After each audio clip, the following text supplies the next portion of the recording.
Hi guys and welcome to today's video. तो last 1 month में हमें इंडियन मार्केट्स में एक रिकवरी देखने को मिल रही है और इस रिकवरी के पीछे का मेन रीजन है FII is returning back to Indian markets and also जो यूएस और चाइना में हमें ट्रेड टेंशंस देखने को मिली थी वो ट्रेड टेंशंस भी अब ईज आउट हो रही हैं, जहां पर यूएस ने चाइना के ऊपर वापस से टैरिफ्स को काफी ज्यादा रिड्यूस कर दिया है and both of this countries are having negotiation regarding their tariffs. ना अब इस पूरी ही मार्केट सिचुएशन के चलते there are two kind of investors. सबसे पहले ऐसे इन्वेस्टर जिनको ये लगता है करंट में मार्केट्स अपना जो शॉर्ट टर्म बॉटम है वो बना चुके हैं एंड यहाँ से मार्केट में एक रिकवरी स्टार्ट होगी। और इनके ऐसा सोचने के पीछे का रीज़न ये है कि सबसे पहले तो एफ इंडिया मार्केट से वापस आ रहे हैं एंड ऑल्सो डी की जो कंटिन्यूस बाइंग थी इन मार्केट्स में आज के टाइम वो एफ की टोटल होल्डिंग से भी ज़्यादा हो गई है, जिसके चलते मार्केट्स में एक नैरेटिव बिल्ड हो रहा है कि आज के टाइम इंडियन मार्केट्स एक सेल्फ रिलायंट मार्केट हो गए हैं और एफ की सेलिंग से भी हमारे मार्केट्स में एक बड़ी सेलिंग नहीं आएगी। इसके अगेंस्ट देयर आर इन्वेस्टर्स जिनको अभी भी ये लगता है कि यहाँ से हमारे मार्केट्स में अभी बॉटम नहीं बना है और यहाँ से फर्दर हमारे मार्केट्स और करेक्ट हो सकते हैं। इसीलिए आज के इस वीडियो में हम हिस्टोरिकल डेटा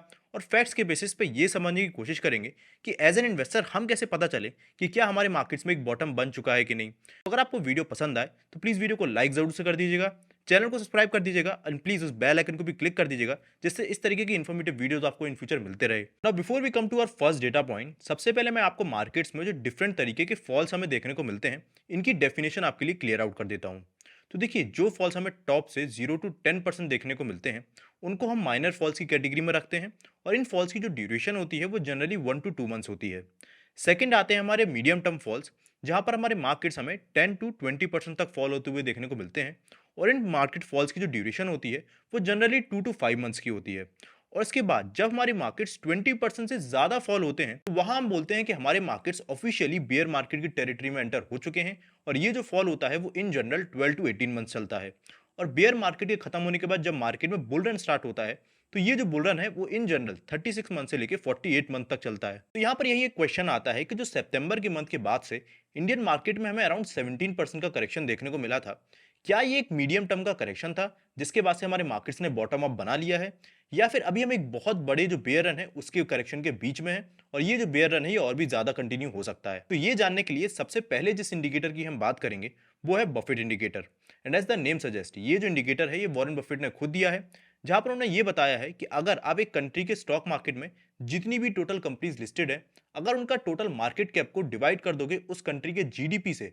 तो अगर जो नंबर निकल के आएगा अगर वो 100% या फिर उसके नीचे है तो यानी उस कंट्री का जो मार्केट है वो अंडर वैल्यूड है, और वो नंबर 100% से जितना ज़्यादा होता जाएगा उस कंट्री का मार्केट उतना ही ज़्यादा ओवर वैल्यूड होता जाएगा। एंड मैं आपको बता दूं कि पास्ट में हिस्टोरिकली हमें जितने भी मेजर क्रैशेस देखने को मिले हैं, जैसे कि 2000 का डॉट कॉम बबल क्रैश हो गया, 2008 का हाउसिंग क्रैश हो गया,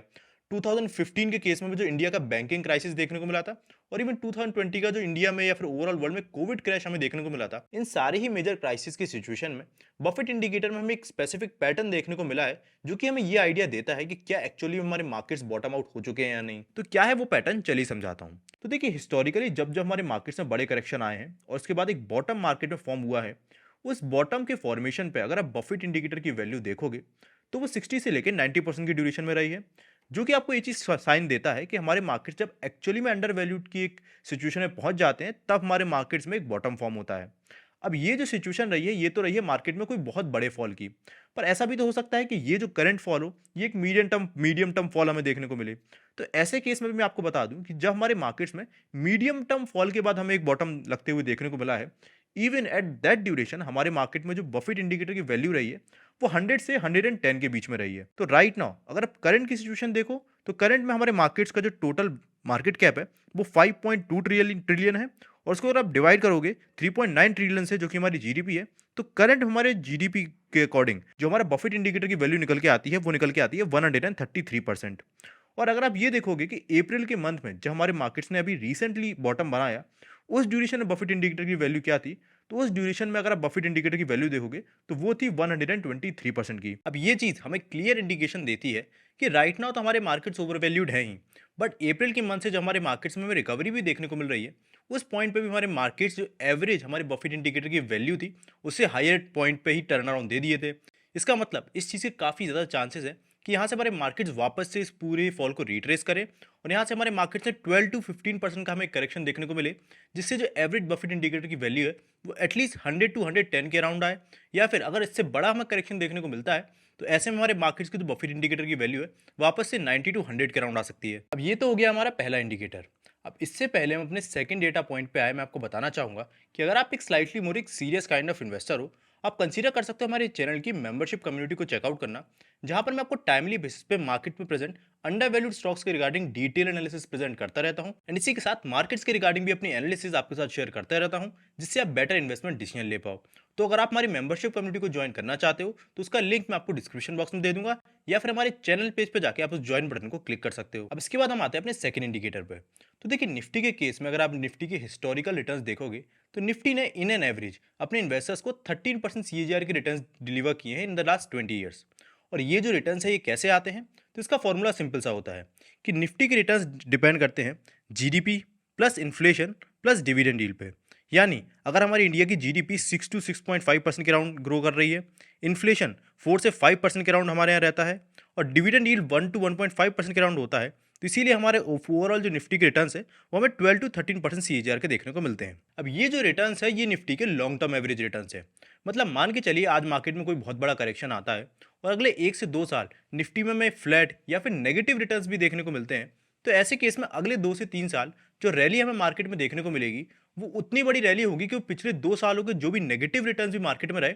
उसको कवर अप करके ओवरऑल जो एवरेज रिटर्न है उनको 13% सीएजीआर के राउंड ले आए। अब इसी ट्रेंड के बेसिस पे निफ्टी के केस में हमें एक पैटर्न देखने को मिला है, और वो पैटर्न ये है कि जब जब पास्ट में हमें निफ्टी के केस में मार्केट एक बड़ा बॉटम बनाते हुए देखने को मिला है, उस ड्यूरेशन में निफ्टी के जो एवरेज 18 मंथ्स के रिटर्न रहे हैं वो हमें नेगेटिव देखने को मिले हैं। अब इस चीज़ का एग्जाम्पल मैं आपको निफ्टी के मंथ ऑन मंथ चार्ट के थ्रू दिखाता हूँ। तो देखिए, इसमें अगर आप निफ्टी के मंथ ऑन मंथ चार्ट पे जाओ और सबसे पहले अगर हम 2015 का ही केस देखें, तो 2015 के केस में यहाँ पर मार्च 2015 से लेके ऑलमोस्ट सितंबर 2016 तक 18 मंथ की ड्यूरेशन में निफ्टी के जो ओवरऑल रिटर्न्स रहे रिकवरी के बावजूद वो रहे -4.9% के। अब यहाँ पर अगर हम कैलकुलेट करें तो 12 मंथ में निफ्टी हमें इन एन एवरेज 13% के रिटर्न देता है, और अगर हम 18 मंथ्स के हिसाब से इसको कैलकुलेट करें तो ये निकल के आते हैं 18 टू 19% के रिटर्न। तो इसी के अकॉर्डिंग अगर हम देखें तो यहाँ पर अगर हमें 18 टू 19% की रिटर्न इस 18 मंथ में मिस करें तो अगले 1 साल की ड्यूरेशन में निफ्टी ने फिर 30% का रनअप हमें दिया है इस बॉटम के बाद, जो कि ओवरऑल इस ड्यूरेशन के प्लस इस पूरे साल के जो रिटर्न है उसको कवर अप कर लिया। सेम चीज़ हमें 2020 के केस में देखने को मिली, जहाँ पर जुलाई 2019 से लेके अगर आप 2020 फॉल के पूरी ड्यूरेशन में 18 मंथ्स को देखोगे जहाँ पर मार्केट ने बॉटम फॉर्म किया था, तो इस पूरी ड्यूरेशन में मार्केट ने अगेन -6.3% के रिटर्न दिए थे कोविड की रिकवरी के बावजूद। फिर भी उस 18 मंथ्स की पूरी बॉटम फॉर्म करने के बाद अगले 1 साल में मार्केट ने अराउंड 53% के रिटर्न दिए, बिकॉज इस पूरे 18 मंथ के रिटर्न को कवर अप करना था मार्केट को, प्लस उस पूरे ईयर का जो उसने रिटर्न दिया उसको भी कवर अप करना था। अब अगर सेम फिनोमिना हम रीसेंट मंथ में लगाएं, तो रिसेंटली अगर आप मार्केट को यहाँ से बैक ट्रैक करो 18 मंथ्स के लिए, तो अगर आप देखो तो 18 मंथ से पिछले ओवरऑल निफ्टी ने अभी भी +13% के रिटर्न दिए हैं, और ये चीज़ हमें क्लियर इंडिकेशन दे रही है कि लास्ट 18 मंथ्स के हमारे रिटर्न है वो नेगेटिव नहीं है, यानी इस चीज़ के चांसेस बहुत कम है कि यहाँ से मार्केट ने एक बॉटम बनाया हो ना। अब इन दोनों ही पैटर्न्स को समझने के बाद थर्डली हम macro economic point of view से भी देखते हैं कि क्या एक्चुअली बॉटम बनने की कोई हमें सिचुएशन यहाँ पर देखने को मिल रही है। तो देखिए, राइट नाउ अगर आप सबसे पहले डोमेस्टिकली यानी इंडिया की बात करो, तो इंडिया के केस में जो एवरेज जीडीपी ग्रोथ एक्सपेक्ट की जा रही थी वो 6.5% एक्सपेक्ट की जा रही थी, और अभी रिसेंटली आईआईपी यानी इंडेक्स ऑफ इंडस्ट्रियल प्रोडक्शन का डेटा आया जहां पर हमें 3% की ईयर ग्रोथ देखने को मिली। अब यहाँ मैं आपको बता दूं कि ये जो इंडस्ट्रियल प्रोडक्शन का डेटा है ये हमें बताता है कि इंडिया की मैन्युफैक्चरिंग से हमें कितनी ग्रोथ देखने को मिल रही है, और ये हमारी जीडीपी के कैलकुलेशन में सबसे ज़्यादा वेटेज रखता है। अब यहाँ पर ये जो हमें 3% की ईयर ग्रोथ देखने को मिल रही है, यहाँ मैं आपको बता दूं कि लास्ट ईयर हमें सेम क्वार्टर में ये जो ग्रोथ थी ये 5% के राउंड देखने को मिली थी, और ये इस टाइम पे हमें 3% तक ड्रॉप होते हुए देखने को मिल रही है। और ये चीज़ हमें इस चीज़ का इंडिकेशन देती है कि जो हमने इवन 6.5% की जीडीपी ग्रोथ के एस्टिमेट लगाए थे वो एस्टिमेट्स भी हमें हो सकता है कि मैच ना करें, और ये जो एफआईज की बाइंग हमें देखने को मिल रही है इसके चांसेस है कि ये टेम्पररी बाइंग हो और वापस से सेलिंग हमें कंटिन्यू देखने को मिले। अब इसके बाद हम आते हैं अपने सेकंड पॉइंट पे। तो इस पॉइंट में हम निफ्टी 50 की जो अर्निंग्स यील्ड है उसको कैलकुलेट करेंगे, और फिर मैं आपको बताऊंगा कि इस चीज़ का इस पूरे बॉटम फॉर्मेशन से क्या रिलेशन है। तो देखिए, अगर आप निफ्टी की अर्निंग्स यील्ड कैलकुलेट करने का फॉर्मूला देखो तो उसका फॉर्मूला निकल के आता है earnings yield is equals to 1/PE ratio into 100, और इसको अगर आप latest year till date calculate करोगे तो वो निकल के आएगी वैल्यू 4.72% की।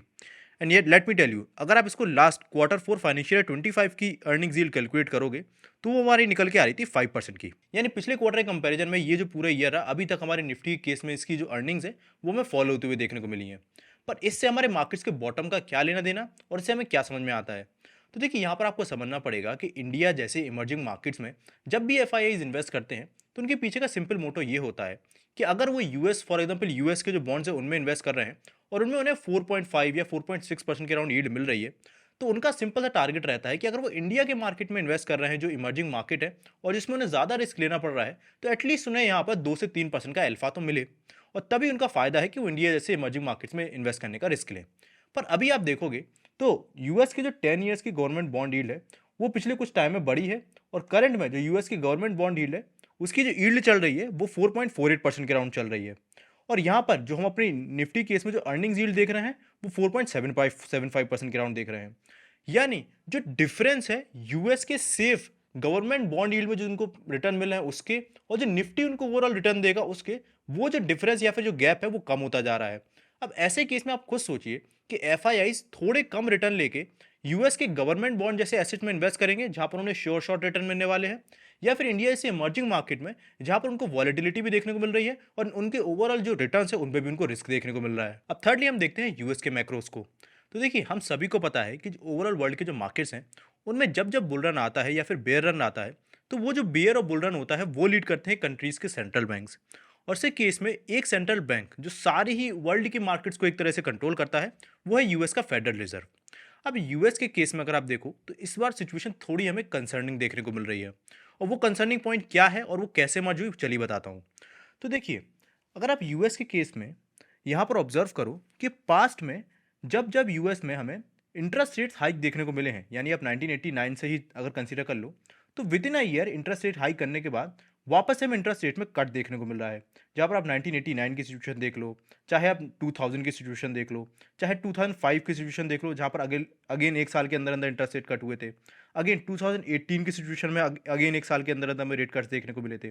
पर यहाँ पर इस बार जो 2022 में हमारे यहाँ इंटरेस्ट रेट्स को इतने हाई लेवल पर बढ़ाया गया, ये यूएस की हिस्ट्री में पहली बार हो रहा है कि इंटरेस्ट रेट्स को लगातार लगभग 3 सालों तक इतना हाई रखा गया। और अभी भी अगर आप देखोगे तो यूएस के जो फेड है उन्होंने क्लियर इंडिकेशन नहीं दिया है कि वो आगे जो फर्दर रेट कट्स है वो कब करेंगे। अब ये चीज़ हमें क्यों देखने को मिल रही है, इसके पीछे का रीज़न ये है कि यहाँ पर आप देख पा रहे होगे कि 2010 से पहले पहले यूएस के केस में वहाँ पर जब इंटरेस्ट रेट्स कट भी होते थे, फिर भी कट होने के बावजूद एटलीस्ट इंटरेस्ट रेट को 1% के राउंड तो रखा ही जाता था। पर 2010 के बाद से इंटरेस्ट रेट को कट करके ऑलमोस्ट 0% के राउंड कर दिया गया। और फिर जहां इस चीज़ को रिकवर करने के लिए जब 2019 में वापस से रेट हाइक किए जा रहे थे, उस ड्यूरेशन में कोविड आ जाता है एंड वापस से उनको रेट कट्स करने पड़ते हैं, जिस वजह से इस पूरी ही 0% इंटरेस्ट रेट की वजह से यूएस का जो ओवरऑल डेट था वर्ल्ड का वो काफ़ी ज़्यादा बढ़ गया। एंड उस डेट को ही आज कम करने के लिए यूएस को अपने जो इंटरेस्ट रेट्स हैं उनको इतना ज़्यादा हाई रखना पड़ रहा है, प्लस उनके जो इन्फ्लेशन भी है इस हाई मनी प्रिंटिंग की वजह से वो काफ़ी ज़्यादा बढ़ गया है। अब यहाँ पर रिसेंटली काफ़ी सारे लोग इस चीज़ से रिलेटेड बात भी कर रहे थे कि यूएस के केस में ये जो इंटरेस्ट रेट्स है कट होंगे। तो यहाँ मैं आपको बता दूं कि सबसे पहले अगर आप यूएस के इन्फ्लेशन रेट देखो तो वो लास्ट 2 मंथ्स में हमें 2.8% के राउंड ही देखने को मिल रहा है, जो कि यूएस के कंफर्टेबल रेंज के काफ़ी ज़्यादा नियर है। फिर भी जो फेडरल रिजर्व है वो इंटरेस्ट रेट कट करने की बात नहीं कर रहे हैं। अब ये सारी चीज़ें चली रही थी कि रिसेंटली यूएस के केस पे एक और बैड न्यूज़ आती है कि मूडीज जो कि वर्ल्ड की one of the biggest rating firms है, उन्होंने यूएस को जो उनकी रेटिंग थी AAA की उसको गिरा के AA1 कर दिया है। अब इस चीज़ का क्या मतलब है? तो देखिए, वर्ल्ड की सारी ही मेजर इकोनॉमीज़ को डिफरेंट डिफरेंट रेटिंग दी जाती है और ये जो रेटिंग है वो ये बताती है कि वो जो इकोनॉमी है कितना ज़्यादा सेफ है। जहाँ पर यूएस के केस में अभी तक उसको AAA की रेटिंग दे रखी थी, यानी अगर कोई भी कंट्री यूएस के बॉन्ड में इन्वेस्ट करती है अपना पैसा, तो उसको जो यूएस रिटर्न देगा उन रिटर्न के मिलने की जो उसकी प्रोबेबिलिटी है वो ऑलमोस्ट एफडी के रिटर्न जितनी ही सेफ है। एंड इसीलिए यूएस के केस में जो उनके रिटर्न्स थे बॉन्ड के वो अभी तक सबसे कम वो दिया करते थे, बिकॉज यहाँ पर उनको जो इन्वेस्टर्स है उनको सेफ्टी मिल रही थी। पर जो बाकी सारी कंट्रीज है, फॉर एग्जांपल अगर वही इन्वेस्टर यूएस की जगह इंडियन मार्केट में इन्वेस्ट करता, तो हमारे मार्केट्स की जो रेटिंग है वो यूएस से कम है। तो इस वजह से हमारे मार्केट्स को उन सारे इन्वेस्टर्स को अट्रैक्ट करने के लिए अपने जो बॉन्ड्स है यानी गवर्नमेंट बॉन्ड्स हैं उनमें हायर रिटर्न्स ऑफर करने पड़ते हैं। अब इसीलिए क्योंकि रिसेंटली यूएस की जो रेटिंग है वो भी गिर गई है, तो ऐसे में यूएस को भी सेम करना पड़ेगा कि उनको जो अपने बॉन्ड्स है उनमें हायर रिटर्न्स इन्वेस्टर्स को ऑफर करने पड़ेंगे, जिससे वो इनकी बॉन्ड्स में इन्वेस्ट करते रहें। तो ऐसे में जहां पर मार्केट्स एक्सपेक्ट कर रहे थे कि इन्फ्लेशन के कम होने पे यूएस अपने इंटरेस्ट रेट को जल्दी से कम करेगा एंड इससे वापस से मार्केट्स में लिक्विडिटी आएगी और मार्केट्स में हमें एक रैली देखने को मिलेगी, ये सिचुएशन हमें ओवरऑल डिले होते हुए देखने को मिल रही है और इस चीज़ के चांसेस काफ़ी तक कम है कि ऐसा कुछ हो। एंड करंट में ये जो हमें एफ की बाइंग देखने को मिल रही है, इसके चांसेस काफी ज्यादा है कि ये हमें एक शॉर्ट टर्म में फेक बाइंग या फिर फेक रैली देखने को मिल रही हो, और उसके बाद वापस से हमें एक बड़ा करेक्शन देखने को मिले। So what I will do that I will not deploy all my capital at this point of time in the market, बल्कि ओवरऑल अपने कैपिटल में से मैं अराउंड 20 to 30% अपना कैपिटल अभी भी सेव करके रखूंगा कि अगर मार्केट्स यहाँ से फर्दर 12 to 15% का फॉल दिखाते हैं, वहां पर उस ड्यूरेशन में मैं वो कैपिटल डिप्लॉय करूंगा। So this was my take on this whole situation. आपको क्या लगता है, क्या करंट में हमारे मार्केट्स ऑलरेडी एक बॉटम बना चुके हैं? कमेंट बॉक्स में बताइए। सो हमारे वीडियो को एंड तक देखने के लिए थैंक यू। हम मिलेंगे अपने नेक्स्ट वीडियो में, तब तक के लिए